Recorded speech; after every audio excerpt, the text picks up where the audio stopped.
BA प्रथम वर्ष संस्कृत के पाठ्यक्रम में निर्धारित भारवीकृत किरातार्जुनीयम महाकाव्य का हम अध्ययन कर रहे हैं। आज हम 19, 20 और 21 तीन श्लोकों का अध्ययन करेंगे। यहाँ इस पद्य में वीर योद्धाओं की अनुकूलता के विषय में बताया जा रहा है कि वे जो योद्धा हैं वह दुर्योधन के अनुकूल किस प्रकार से हुए हैं। महोजसो मान धना धनार्चिता धनुर्व्रत संयति लब्ध कीर्तय न सहतः तस्य न भिन्न वृत्तय प्रियाणि वांछति अशुभि समीहितुम। यहाँ कह रहे हैं कि महोजसो अर्थात जो ओजस्वी है, महान ओजस्वी है, बलशाली है, और मानधना अर्थात जो शील और के अभिमान वाला है, कुल और शील के अभिमान वाला है, गर्विला है, ऐसे धनार्चिता और जो धनार्चिता धन से अर्थात द्रव्य से जो अर्चित है, पूजित है, सम्मानित है, ऐसे धनुर्व्रत है और धनुष धारण करने वाले संयति लब्ध कीर्तये। संयति अर्थात युद्ध स्थल पर, युद्ध क्षेत्र में जो भयंकर भीषण युद्ध होता है, संग्राम है, वहाँ लब्ध कीर्तये जिसने लब्ध प्राप्त की है कीर्ति यश को, अर्थात जिन्होंने भीषण युद्धों में यश और कीर्ति को प्राप्त कर लिया है, ऐसे न सहता न नहीं सहता आपस में मिले हुए तस्य उनके न भिन्न वृत्तया भिन्न वृत्ति वाले अर्थात भिन्न भिन्न अलग अलग व्यवहार वाले प्रियाणि वांछति प्रियाणि अर्थात प्रिय कार्यों को चाहने वाले अशुभि समीहितुम अशुभि अर्थात प्राणों के द्वारा समीहितु करने के लिए, न्योछावर करने के लिए, ऐसे यहाँ वह जो किरात है वह युधिष्ठिर को बता रहा है कि वहाँ दुर्योधन के पास जो सैनिक हैं, जो योद्धा हैं, वे स्वार्थ से युक्त नहीं हैं। यह दुर्योधन के लिए न केवल मेदिनी ही अर्थात जो पृथ्वी है, वसुंधरा है, वही धन नहीं उगल रही है, और न ही केवल उसका देश ही धन धान्य रूप जो संपत्ति है उससे सुशोभित हो रहा है, अपितु वह सभी प्रकार के ऐश्वर्यों से युक्त है, अपूर्व है। उसके जो धनुर्धारी शूरवीर वह भी महान बलशाली बलवान है, शक्तिशाली हैं। वे जो शूरवीर धनुर्धर अथवा योद्धा हैं वे अपने मान सम्मान को ही धन समझते हैं। साथ ही दुर्योधन के द्वारा वे धनादि से सत्कृत भी किए जाते हैं और वे युद्धों में पर्याप्त यश प्राप्त किए हुए हैं। इस प्रकार के वे लोग अपना काम सिद्ध करने के लिए न तो कभी दलबंदी अर्थात गुटबंदी करते हैं और न कभी अपने स्वामी का काम बिगाड़ने के लिए किसी कार्य के करने के समय अलग अलग अपना मत या कहो कि किसी प्रकार का मतभेद नहीं रखते। वे तो सदा उसके हित के लिए अर्थात किसके, दुर्योधन के हित के लिए प्राण त्याग करने तक को भी तैयार रहते हैं। तो यहाँ जो राजा दुर्योधन उसने अपने व्यवहार से योद्धाओं के हृदय को जीत लिया है और वह पुरस्कार आदि से उनको सम्मानित करता रहता है, जिससे उसके लिए वे योद्धा अपने प्राणों की आहुति देने के लिए भी तत्पर रहते हैं। किरात इस कथन के द्वारा यह कहना चाहता है कि जिस राजा के सैनिक योद्धा ऐसे स्वामी भक्त हो, उसे जीतना आसान कार्य नहीं है। इसके बाद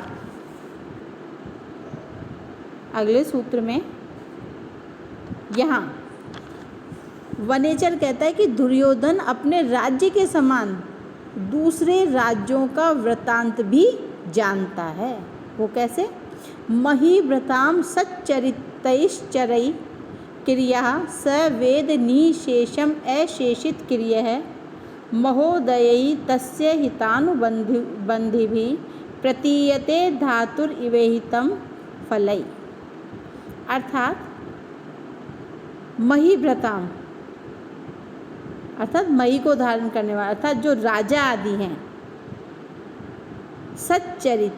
सच्चरित्र वाले, शुद्ध आचरण वाले, जो विश्वसनीय ऐसे चरई गुप्तचरों के द्वारा क्रिया कार्यों को या चेष्टाओं को सवेद वह जानता है। निशेष संपूर्ण, अशेषित क्रिया अर्थात जिसकी क्रिया कार्य शेष नहीं है, अर्थात पूरा कार्य करने वाला। महोदयी और महोदयी अर्थात अत्यंत समृद्ध से युक्त, समृद्धि से युक्त या समृद्धिशाली। तस्य उस दुर्योधन के हितानुबंधी भी, हित को चाहने वाले या उसके हित के लिए क्या है उपयोगी अथवा लाभकारी। प्रतीयते पता चलता है, ज्ञात होता है। धातुर इव, धातुर ब्रह्मा के समान।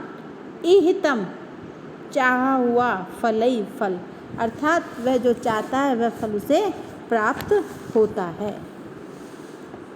यहाँ बताया कि दुर्योधन न केवल अपना संपूर्ण जो राज्य संबंधी कार्य है उसको समाप्त करके ही शांत नहीं बैठता है, अपितु वह अपने विश्वसनीय विश्वास पात्र जो गुप्तचर हैं उनको यथा समय यथा स्थान भेज करके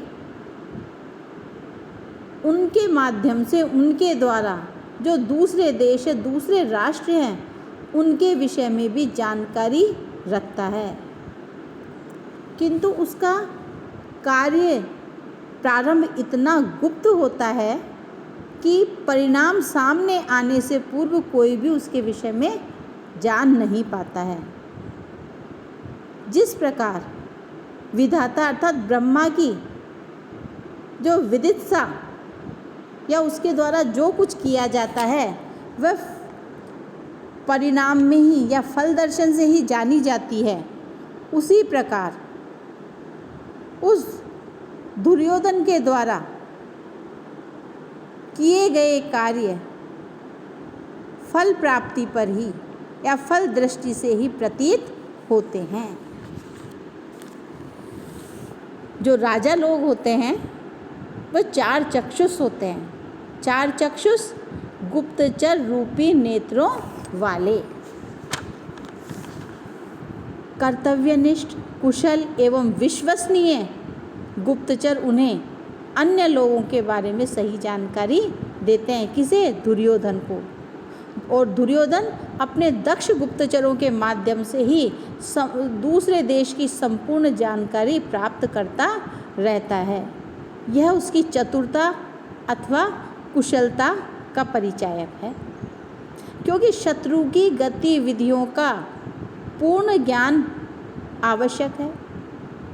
किसी भी शासक को सतर्क, सुरक्षित व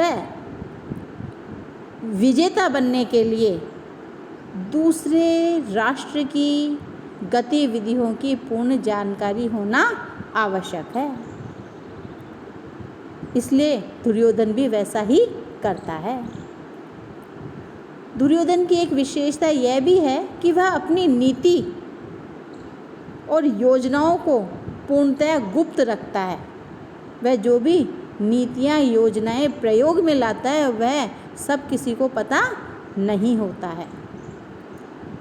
लोगों को उसकी इच्छा का ज्ञान अनुकूल परिणाम सामने आने के पश्चात ही होता है। यहाँ इस श्लोक में धातुर इव इस कथन से उपमा अलंकार है। इसके बाद 21वें श्लोक में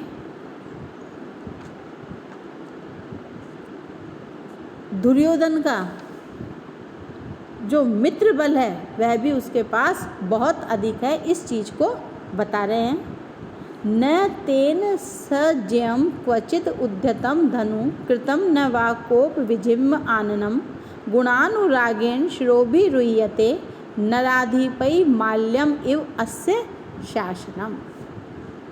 न नहीं तेन उसके द्वारा अर्थात उस दुर्योधन के द्वारा सज्यम क्या कहते हैं प्रत्यंचा को से साथ में अर्थात प्रत्यंचा सहित क्वचित कहीं पर भी कभी भी उद्यतम उठाया गया है धनुष अर्थात उस दुर्योधन के द्वारा कभी भी प्रत्यंचा से युक्त धनुष नहीं उठाया गया है।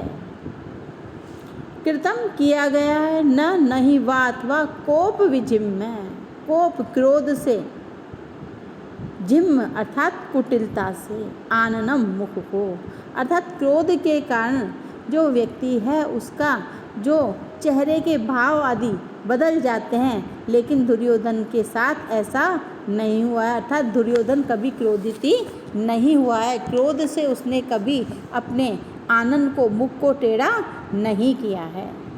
गुणानुरागेण शिरोभिरुह्यते गुणानुरागेण गुणों के अनुराग से दया दान दाक्षिण्य आदि जो गुण हैं इन गुणों से प्रेम रखने के कारण अनुराग के कारण शिरोभिरुह्यते शिरोभि सिर पर रुह्यते धारण करते हैं मस्तक पर धारण करते हैं नराधिपै अर्थात जो राजा आदि हैं उनके द्वारा माल्यम इव माला के समान अस्य शासनम अस्य इसका अर्थात दुर्योधन का शासनम शासन अर्थात आदेश आज्ञा।